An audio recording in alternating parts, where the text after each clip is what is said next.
I'm really excited to share with you today a tutorial on painting flowers straight from the garden. And I'm going to take a little walk outside, pick some irises, and then bring them back into the studio to paint from. So let's hop inside and get started right away.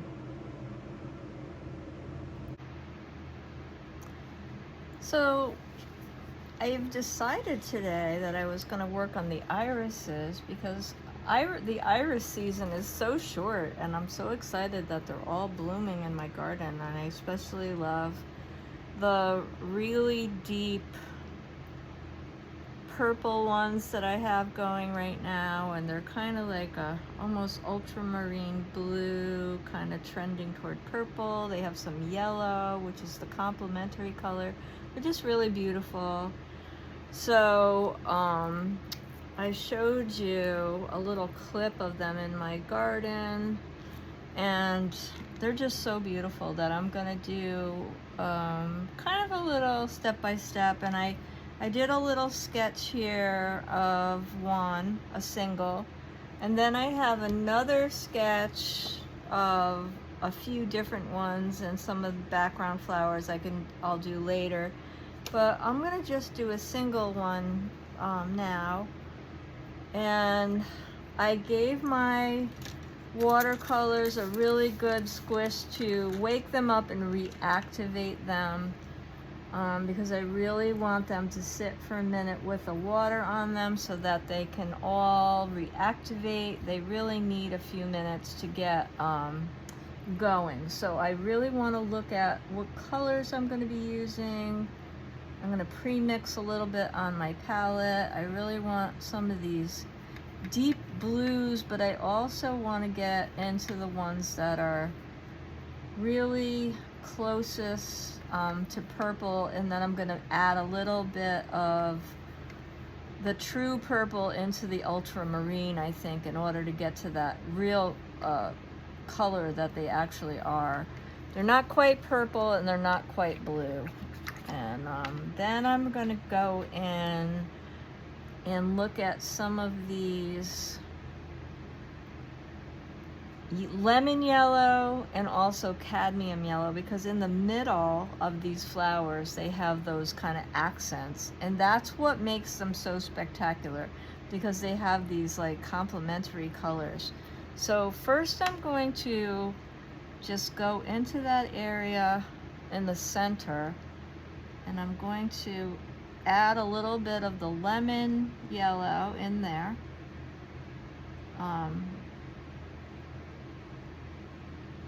And while that's still wet, I'm going to pick up some of the cadmium yellow at the same time and just drop it in a little bit into some of those places. And I'm going to get some of that going. There's a couple places that I want to add that as an accent on some of these leaves. And get in here. I may want to, just have that as a soft accent in some of these places. So I'm just going to brush it in a little bit before I get started with those rich, deep blues. Now,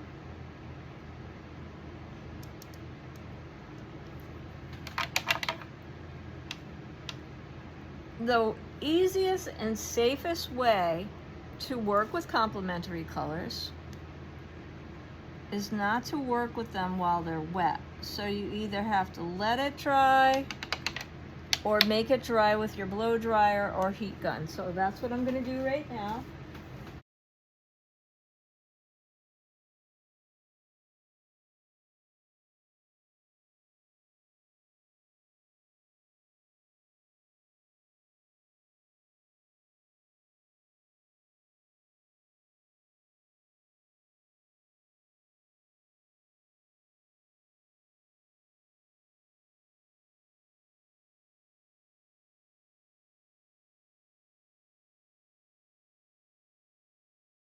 When we're working with complementary colors and they are sitting next to each other, they give a very dynamic pop of color.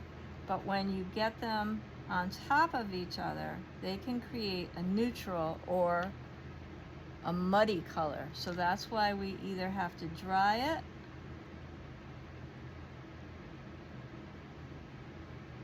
or not allow them to touch while they're wet. Really important. So you can either let it dry or blow it dry with a heat gun or a heat tool, and that'll really help you out. So I just added a little bit more of a deeper orange because sometimes when we dry watercolor, it lightens up just a little bit. So that's not too wet, so I'm gonna go and I'm gonna start adding some greens to my stem areas. I also want to add a little bit of yellow into those greens. So I'm going to come in here. They have very interesting foliage too, these irises. They're just really beautiful, long, and very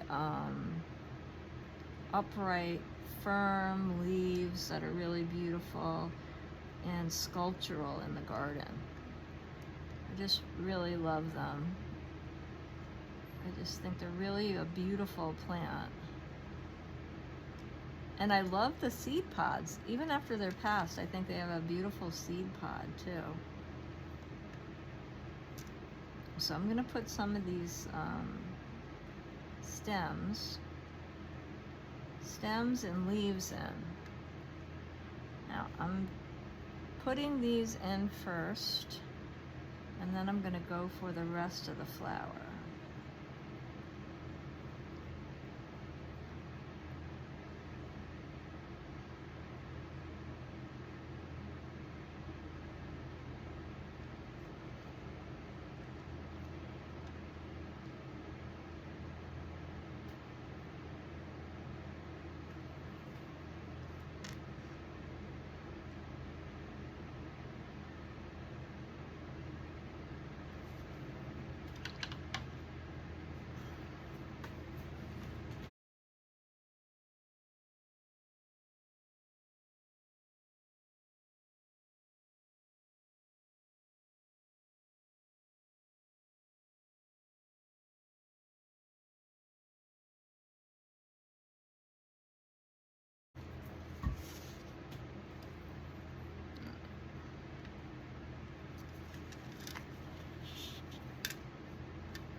Having that dry enables me to get right in here and make some sharp lines and really go right up against my stems and not have to worry about things running where I don't want things running.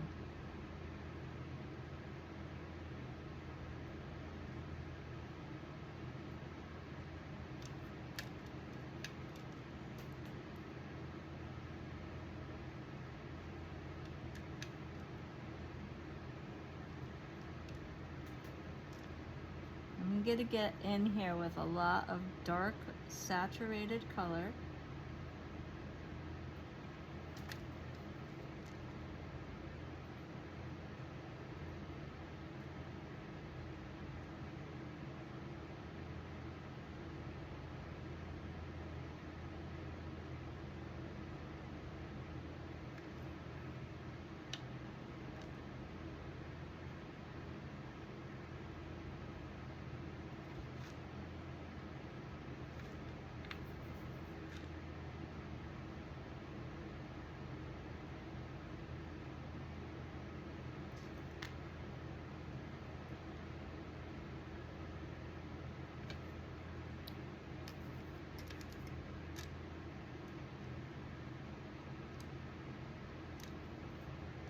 I'm going in for some lighter values, and I'm letting it touch my really wet and dark purple so it can bleed a little bit.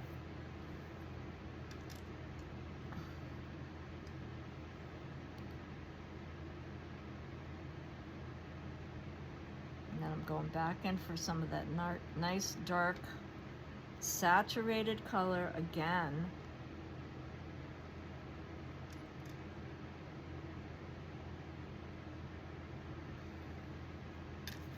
And I'll go back in and let it bleed into the lighter colors.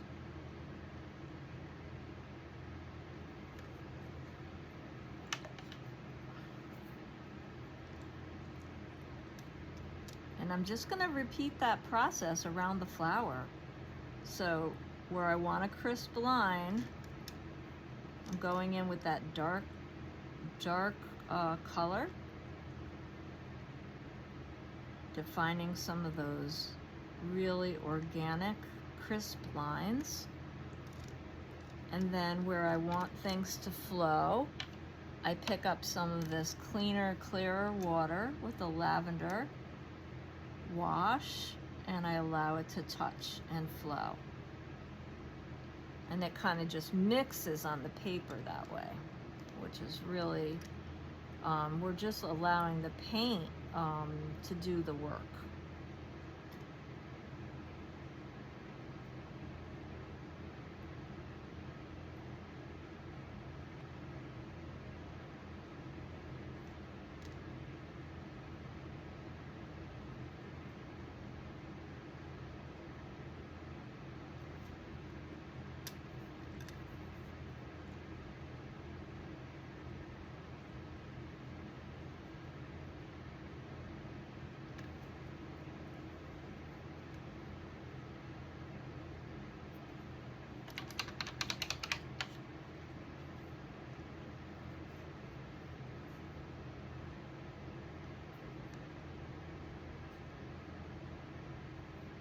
Now for my final touches, I'm just dragging my brush into that dark purple, and I'm just making some veins and marks on my iris.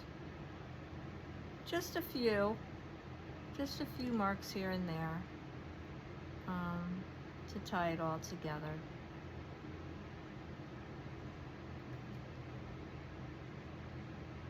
And that's one flower down. So on the next painting, it's a little scene of multiple irises and some foliage. And so these irises are the yellow variety. And the yellow variety is really interesting because there are multiple shades of yellow, and then they have some really interesting reddish brown striping. They're really pretty and just different. Irises are such beautiful flowers. They come in so many different varieties and so many different colors.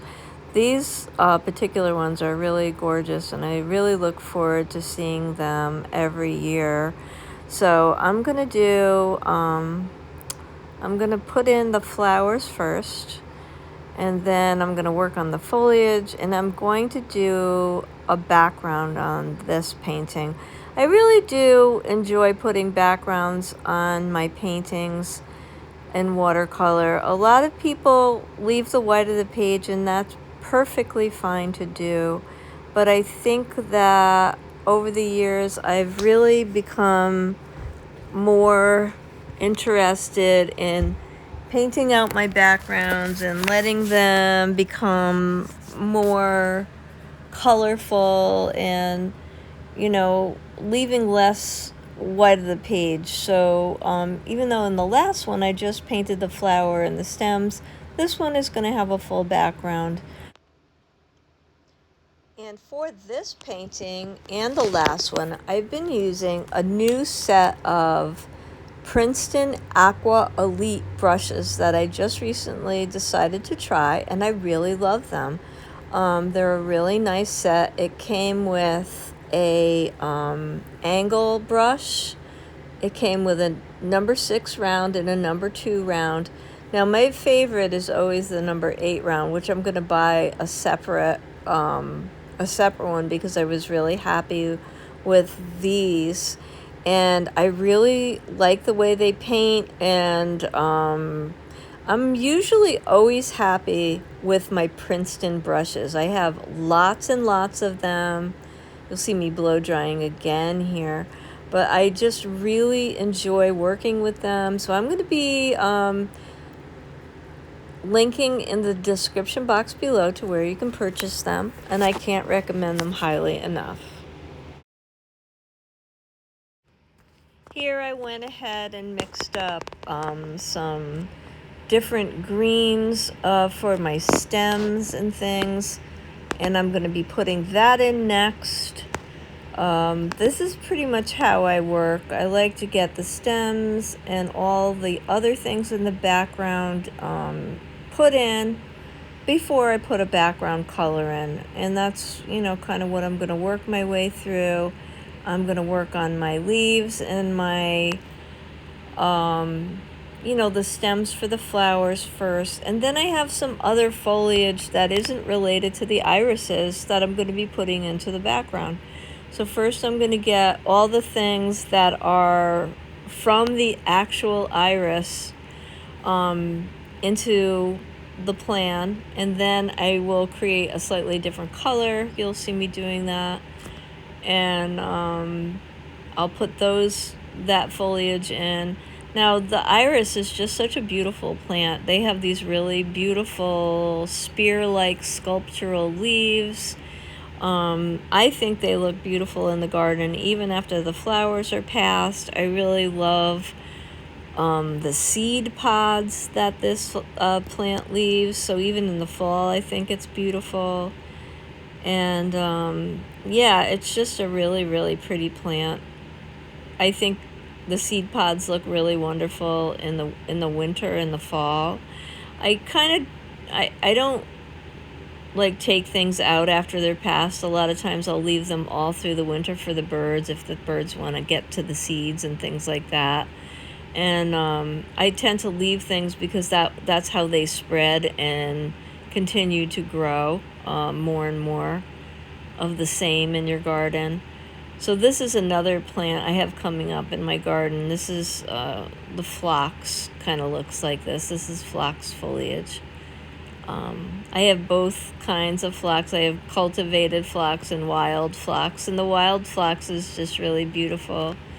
I sometimes will take some of it out kind of toward the end of the summer because it kind of goes a little crazy. Now here I decided to put in just kind of a rosy pink background, and I did decide to use my angle brush for that to get into all those little there's a lot of really angular sharp places that I needed to get in and out of, and that angle brush was just perfect for that. And that's what I did. I mixed up a kind of a puddle of wash of this kind of rosy pink color, and I was able to get in and out with that little Princeton Aqua Elite angle brush, which is a new brush for me, and I really enjoyed using that. It was really nice. It really holds its shape. It's very sharp. It's got a nice structure and substance to it, so I was able to use that a lot in this painting. And I'm getting some of the kind of reddish brown accents on these flowers in right now with my number 2 brush, which I also loved from this set. I don't get any affiliate dollars from any of this stuff, nor do I get AdSense or anything from my channel at this point. I'm just, you know, this is all, I do all this for no money. I just enjoy creating content and putting videos out right now. So I just do this because I love making videos and I love making art, and I'm just doing this to share as a give back to the arts community. And I hope if you enjoy it, you'll give me a like and follow my channel. So here I'm putting in that rosy pink into the background using the angle brush that I talked about before. and working my way around the painting. I really felt like that got right into those nooks and crannies really easily. And it's important if you struggle at all with color mixing, to make enough that you feel like you have enough to get around your whole painting. I don't really have a problem with making more part of the way through, so I did run out and have to make more, but it wasn't really a big issue for me. I'm so used to color mixing that I didn't really have a problem doing it. So I generally speed these videos up a little bit, but this one I kind of really wanted to show you a real-time kind of demo and show you,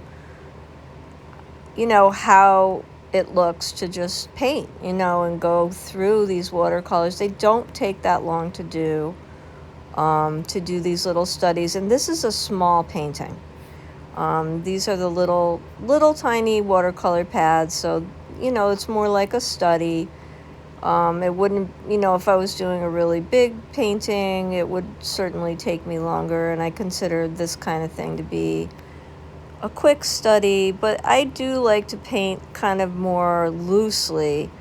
I feel like it, I really love mark making, and I really like expressive watercolor. I don't really like things to be too tight. It's more my style to paint this way. That being said, of course, you can approach this in any way that feels right to you, and you don't have to start with a underdrawing. You can get right in there with paint if that's the way that you like to paint. Or you can I started with colored pencil, for instance, but you could start with a Neocolor crayon, or even something like paint marker, just water-soluble graphite, something like that, a Lyra pencil, or a Stabilo pencil. I sometimes like Stabilo pencil rather than a regular watercolor pencil. You can really start any way you'd like, and some people don't like to draw ahead. So I hope you enjoyed this video. If so, please like, share, and subscribe to my channel, as it does help the channel grow, and I do appreciate it so much. Thanks for being here, and please come again soon.